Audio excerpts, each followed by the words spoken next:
အခုဗီဒီယိုကိုကြည့်နေတဲ့လူတွေထဲမှာအယိုးဆေးနဲ့ပတ်သက်ပြီးတော့ပုံမှန်တောက်နေတဲ့လူတွေပါပါသလားဒါဆိုလို့ရှိရင်တော့ဒီဗီဒီယိုလေးကိုအဆုံးထိကြည့်ပေးပါဒီနေ့မှာကျွန်တော်ကအယိုးဆေးတစ်ခုဖြစ်တဲ့ Alandrone လို့ခေါ်တဲ့ဆေးရဲ့အသုံးဝင်ပုံတွေဘယ်နေရာမှာသုံးလို့ရလဲဘယ်လိုအယိုးယောဂါတွေမှာသုံးလို့ရတယ်ဘယ်လိုဆေးတောက်ရမလဲဘာတွေသတိထားဖို့လိုအပ်လဲပြီးတော့ဆိုကြဘာတွေရှိလဲဒါတွေနဲ့ပတ်သက်ပြီးတော့ပြပြပြီးတော့မှာဖြစ်ပါတယ်အားကြောင့်မို့လို့ကိုကအယိုးဆေးတောက်နေတဲ့လူဖြစ်နေခဲ့မယ်ဆိုလို့ရှိရင်ဒီဗီဒီယိုလေးကိုအဆုံးထိကြည့်သိချင်ပါတယ်ကျွန်တော်ကတော့ဒေါက်တာတီဟန်ထုံးပဲဖြစ်ပါတယ်အဲ့တော့အယိုးဆေးဆိုတဲ့နေရာမှာအယိုးဆေးတွေကအများကြီးရှိပါတယ်ကယ်လ်ဆီယမ်ပါဝင်တဲ့အ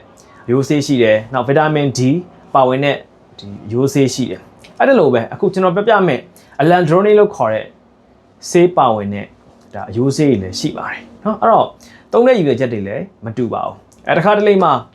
လူနာကအယိုးအဆစ်တွေနာကျင်ကြိုက်ခဲနေလို့ဆိုပြီးတော့ကြိုက်ခဲပျောက်ဆေးကိုလည်းဒါအယိုးဆေးဆိုပြီးတော့လူနာတွေပြောကြတာမျိုးလည်းရှိပါတယ်အဲ့တော့ပြောမယ်ဆိုလို့ရှိရင်တော့ဒါအယိုးဆေးလို့ပြောမယ်ဆိုရင်အများကြီးကျွန်တော်တို့ဆေးတွေပါဝင်ပါတယ်အဲ့တော့အတိအကျကကြတော့ဆရာအောင်ကိုမေးကြည့်မှပဲအဆင်ပြေမှာဖြစ်ပါတယ်အဲ့တော့အခုကျွန်တော်ပြမယ့်ဆေးကကြတော့ Alandrone လို့ခေါ်တဲ့အယိုးဆေးဖြစ်ပါတယ်အဲ့တော့ဒီဆေးကတော့တစ်စိတ်မျိုးစုံနဲ့လာတယ်တစ်စိတ်မျိုးစုံဆိုတော့ပြောရခက်တယ်ကျွန်တော်အခုနမူနာပုံလေးတွေပြထားတယ်တကယ်လို့ကိုတောက်နေတဲ့ဆေးထဲမှာ80 mg ပါတဲ့ဆေးတစ်ခုခုပါနေမယ်ဆိုလို့ရှိရင်ဆရာအောင်ကလည်းအယိုးဆေးလို့ပြောထားတယ်ဆိုလို့ရှိရင်အခုကျွန်တော်ပြောပြမယ် Alandrone လို့ခေါ်တဲ့ဆေးတောက်နေတာဖြစ်နိုင်ပါတယ်ဟုတ်ပြီအဲ့တော့ဒီဆေးကအယိုးဆေးဆိုတော့ဘယ်နေရာတွေမှာသုံးလဲအယိုးယောဂတစ်ခုပဲသုံးတာလားအဲ့တော့အယိုးယောဂတစ်ခုပဲသုံးလားဆိုလို့ရှိရင်အယိုးနဲ့ပတ်သက်တဲ့ယောဂတွေဖြစ်တဲ့အယိုးပွားယောဂမှာသုံးပါတယ်အဲ့တော့အယိုးပွားယောဂဆိုတာကခန္ဓာကိုယ်မှာအယိုးဆဲတွေချက်စီမှုများပြီးတော့တိဆောက်မှုနည်းတဲ့ယောဂဖြစ်ပါတယ်အဲ့တော့အရင်ဆုံးဒီအယိုးတွေကဘလို့အလုပ်လုပ်တယ်လဲအယိုးဆဲတွေဘလို့အလုပ်လုပ်တယ်လဲအကြမ်းမြစ်ပြပြကျင်ပါတယ်ကျွန်တော်ရဲ့ခန္ဓာကိုယ်မှာဒီအယိုးဆဲတွေကဖြတ်စည်းတယ်ပြီးလို့ရှိရင်ပြန်ပြီးတော့တိဆောက်ပါတယ်အဲ့တော့ဖြတ်စည်းရနဲ့ပြန်ပြီးတော့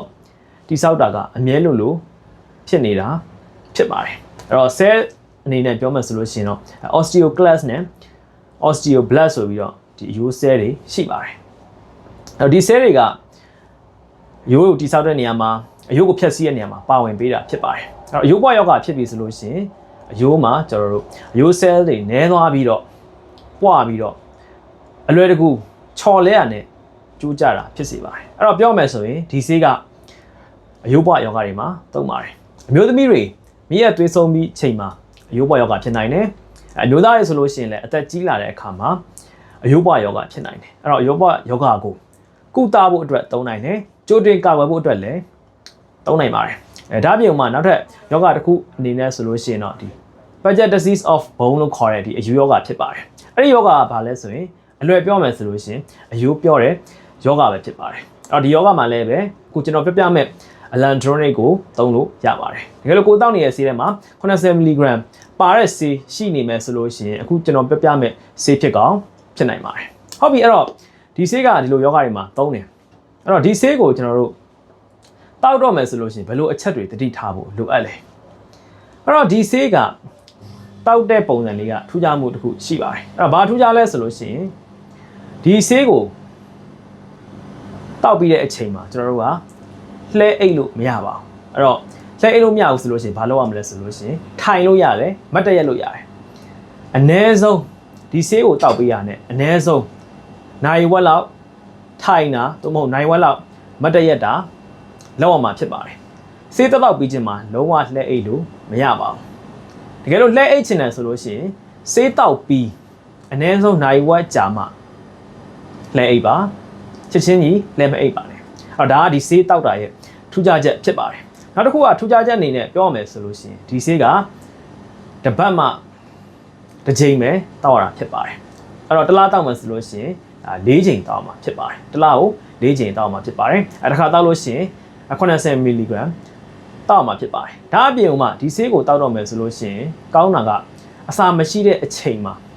တောက်မှာဖြစ်ပါတယ်အဲ့တော့အများအားဖြင့်လဲမနက်ပိုင်းမှာတောက်ခိုင်းလေရှိတယ်မနက်ကိုအိယာထားလာပြီးမနက်စာမစားခင်ဘိုက်ထဲမှာအစာရင်းထဲမှာဘာမှမရှိခင်မှာဆေးကိုအရင်ဆုံးတောက်လိုက်ပါဥပမာအားဖြင့်မနက်6နာရီကိုကဆေးကိုတောက်လိုက်တယ်9နာရီခွဲနိုးလာတယ် နက်6နာရီမှာဆေးကိုတောက်လိုက်တယ်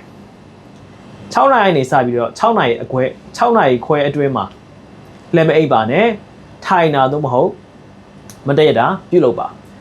အဲ့တော့နိုင်ဝက်ကျော်6နာရီခွဲနောက်ပိုင်းကျမှလှည့်အိပ်တာပြုတ်လို့တင်ပါတယ်အဲ့တော့ဟုတ်ပြီကိုက6နာရီဆေးတောက်လိုက်ပြီဆိုလို့ရှိရင်6နာရီကနေ6နာရီခွဲမှာလုံးဝလက်မအိပ်ပါနဲ့ဘာကြောင့်အဲ့လိုပြောရလဲဆိုလို့ရှိရင်ဒီဆေးရဲ့မကောင်းတဲ့အချက်ဗီဒီယိုဆိုးကျိုးကဘာဖြစ်တယ်လဲဆိုလို့ရှိရင် esophagus လို့ခေါ်တဲ့အစာရည်မျိုးကိုရောင်ရမ်းစေတာဖြစ်ပါတယ်အဲ့တော့တကယ်လို့ကိုကဆေးတောက်ပြီးချင်းမှာလက်အိပ်လိုက်မယ်ဆိုလို့ရှိရင်လက်အိပ်လိုက်မယ်ဆိုလို့ရှိရင်ဒီအစာရည်အဆစ်တွေထွက်လာပြီးတော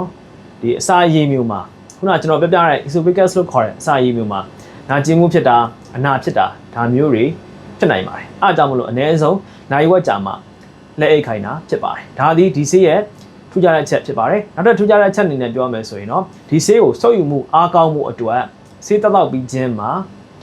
ဘာမှစားလို့မရပါဘူးအဲ့တော့ဆေးတောက်ပြီးတော့နိုင်ဝက်ကြော်မှတစ်ခုစားတာတစ်ခုတောက်တာပြုလုပ်ရမှာဖြစ်ပါတယ်အဲ့တော့ဒီကြားထဲမှာရိုးရိုးရေတောက်လို့ရတယ်လက်ဖက်ရည်ကော်ဖီဒါတွေတောက်လို့မရပါဘူးနိုင်ဝက်ကြော်မှသာတောက်လို့ရမှာဖြစ်ပါတယ်စားလို့ရမှာဖြစ်ပါတယ်အဲ့ဒါလိုပဲเนาะဒီဆေးကိုတောက်တဲ့အချိန်မှာကျွန်တော်တို့အစာမရှိတဲ့ချိန်မှာ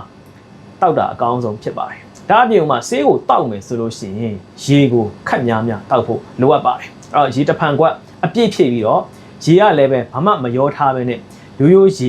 းရေတန့်ကိုသာအသုံးပြုသင့်ပါတယ်ပြီးလို့ရှိရင်အဲ့တဖန်ကွက်ကိုကုန်အောင်တောက်သင့်ပါတယ်အဲ့တော့ရေတဖန်ကွက်ဆိုတော့အကျန်းအဖြစ်250မီလီလောက်ဆိုလို့ရှိရင်ရပါတယ်เนาะအဲ့လိုမျိုးတောက်မှာဖြစ်ပါတယ်ဒါသည်ဒီဆေးရဲ့တောက်ပုံတောက်နေထူးခြားတဲ့အချက်ဖြစ်ပါတယ်အဲ့တော့ဒီဆေးတောက်ပြီဆိုလို့ရှိရင်ဘေးထွက်ဆိုးကျဘာတွေဖြစ်တယ်လဲသူဒီအများအဖြစ်အစာအိမ်နဲ့ပတ်သက်ပြီးတော့ပြဿနာတက်တယ်အဲ့တော့လေပွားတာဖြစ်နိုင်တယ်ရင်ပူတာဖြစ်နိုင်တယ်တကယ်လို့အခက်မသိလို့ရှိရင်တော့ကျွန်တော်ခုနပြောပြတဲ့ esophagitis လို့ခေါ်တဲ့ဒီအစာရည်မျိုးရောင်ရမ်းတာဖြစ်စေပါတယ်အစာရည်မျိုးအနာဖြစ်စေပါတယ်เนาะနောက်တစ်ချက်ကဒီဆေးဒီကျွန်တော်တို့အရေးကြီးဆုံးအချက်ကဒီဆေးကိုတောက်တဲ့အချိန်မှာခန္ဓာကိုယ်ထဲမှာကယ်လ်ဆီယမ်အရမ်းနေတဲ့လူတွေတောက်လို့မရပါဘူးเนาะအဲ့တော့ကိုဒီဆေးတောက်နေရတယ်ဆိုလို့ရှိရင်ကိုတောက်နေတဲ့ဆေးထဲမှာကယ်လ်ဆီယမ်အားဆေးပါလားကြည်ပါဗီတာမင် D အားဆေးပါလားကြည်ပါအများအားဖြင့်ဒီဆေးနှမျိုးကတွဲပြီးတော့ပေးတတ်တယ်ဆေးတစ်မျိုးထဲမှာပဲကယ်လ်ဆီယမ်နဲ့ဗီတာမင် D ကတွဲပြီးတော့ပါတတ်တယ်ဒါအများအားဖြင့်ဖြစ်ပါတယ်အဲ့တော့ကိုကဒီအလန်ဒရိုနစ်ကိုတောက်နေတယ်ဆိုလို့ရှိရင်ကိုတောက်နေတဲ့ဆေးထဲမှာကယ်လ်ဆီယမ်နဲ့ဗီတာမင် D ပါဝင်တဲ့ဆေးရှိနေဖို့လိုအပ်ပါတယ်เนาะအဲ့တော့ဘာဖြစ်လို့လဲဆိုတော့เนาะဒီဆေးကိုတောက်မယ်ဆိုလို့ရှိရင်အလန်ဒရိုနစ်ကိုတောက်မယ်ဆိုလို့ရှိရင်ခန္ဓာကိုယ်ထဲမှာကယ်လ်ဆီယမ်အလုံးလောက်ရှိမှလားဒီအလန်ဒရိုနစ်လို့ခေါ်တဲ့အခုကျွန်တော်ပြပြတဲ့ဆေးကကောင်းကောင်းအလုံးလုံးမှာဖြစ်ပါတယ်เนาะဟုတ်ပြီအဲ့တော့ဒီဆေးကိုတောက်တော့မယ်ဆိုလို့ရှိရင်ဘယ်လိုလူတွေလုံးဝမတောက်သင့်ဘူးလဲကိုယ်မှာကြောက်ကပြက်စီးနေတယ်ကြောက်ကဆေးနေရရင်လုံးဝမတောက်သင့်ပါဘူးအဲ့တော့ကြောက်ကပြက်စီးနေတဲ့လူတွေလုံးဝတောက်လို့မရပါဘူးဒါအပြင်မှာခန္ဓာကိုယ်ထဲမှာကယ်လ်ဆီယမ်အလွန်အမင်းနည်းနေတဲ့အခါမျိုးမှာဒီဆေးကိုတောက်လို့မရပါဘူးနောက်တစ်ချက်ကကျတော့ဒီဆေးကိုတောက်တဲ့အခါမှာအရင်တုန်းကဓာတ်မတည့်တဲ့အရာဆိုရင်ရှိခဲ့ဘူးတယ်ဒီအလန်ဒရိုနစ်ကိုတောက်တယ်ဆေးမတည့်တာဖြစ်လာတယ်အဲ့လိုလူတွေနောက်တစ်ချိန်လုံးဝပြန်ပြီးတော့မတောက်သင့်ပါဘူးเนาะဒီလိုလူတွေကလုံးဝမတောက်သင့်ပါဘူးအဲ့တော့ဘယ်လိုလူတွေကကျတော့ဆေးတောက်ရင်တတိထားဖို့လိုအပ်မလဲအစာရောဂါအခန့်ရှိတဲ့လူတွေတတိထားဖို့လိုအပ်မယ်เนาะအဲ့တော့နောက်တစ်ခုကကလေးသူငယ်နဲ့ကိုဝန်ဆောင်နေအဲ့တော့ဒီကလေးသူငယ်နဲ့ကိုဝန်ဆောင်နေမှာကျွန်တော်တီတီပပเนาะတီတီကြကြစမ်းသပ်ထားတာမရှိသေးဘူးအဲ့တော့ပြီးတော့ဒီကလေးတငယ်နဲ့ကိုဝန်ဆောင်တွေကလည်းအများအဖြစ်မလိုအပ်တတ်ဘူးသူတို့မှာအယိုးပွားယောဂဖြစ်နိုင်ခြေအရန်နေတယ်အားကြောင့်မလို့ဒီဆေးကိုတောက်ဖို့မလိုအပ်ဘူးအဲ့တော့စမ်းသပ်ထားတဲ့ဟာမှာလည်းပဲတီကြကြထွက်တဲ့အချက်တွေမရှိသေးဘူးအဲ့တော့ဒီလိုလူတွေကတော့မတောက်သင့်ဘူးဆိုတော့ထက်ကိုဒါကျွန်တော်သတိထားမဲ့လူတွေဖြစ်ပါတယ်เนาะအဲ့တော့ဘယ်လိုလူတွေတောက်သင့်လဲဆိုရင်တော့ကျွန်တော်ခုနကပြပြသလိုအယိုးပွားယောဂကာဝယ်ဖို့အတွက်အယိုးပွားယောဂကိုကုသဖို့အတွက်အဖိုးဖွားတွေမိရသွေးဆုံးပြီးတဲ့အမျိုးသမီးတွေနောက် budget disease of bone လို့ခေါ်တဲ့အယိုးယောဂရှိတဲ့လူတွေကတော့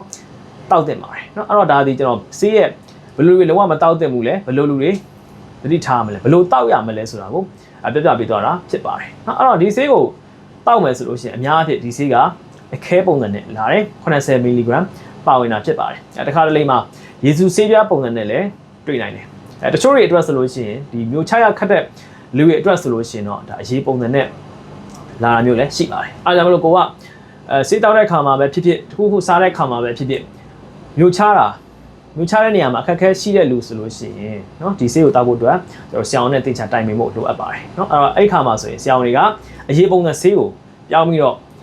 ပေးမှာဖြစ်ပါတယ်ဒါအပြင်မှာဒီဆေးကိုတောက်တော်မဲ့လူကကိုကအများတန်းအဲ့ရထဲမှာလဲနေတဲ့လူဆိုလို့ရှိရင်တောက်ဖို့အဆင်မပြေပါဘူးနိုင်ဝက်လောက်အနည်းဆုံးထိုင်နိုင်ဖို့ထိုင်ပေးဖို့လိုအပ်ပါတယ်အဲ့လိုမျိုးနော်လူနာအခြေအနေဖြစ်နေမှကိုကလည်းလူနာကိုပြုစုနိုင်မှသာဒီဆေးကိုတောက်လို့ရမှာဖြစ်ပါတယ်ဘာဖြစ်လို့လဲဆိုတော့ဆေးတောက်ပြီးလှည့်လိုက်မှဆိုလို့ရှိရင် esophagitis လို့ခေါ်တဲ့အစာ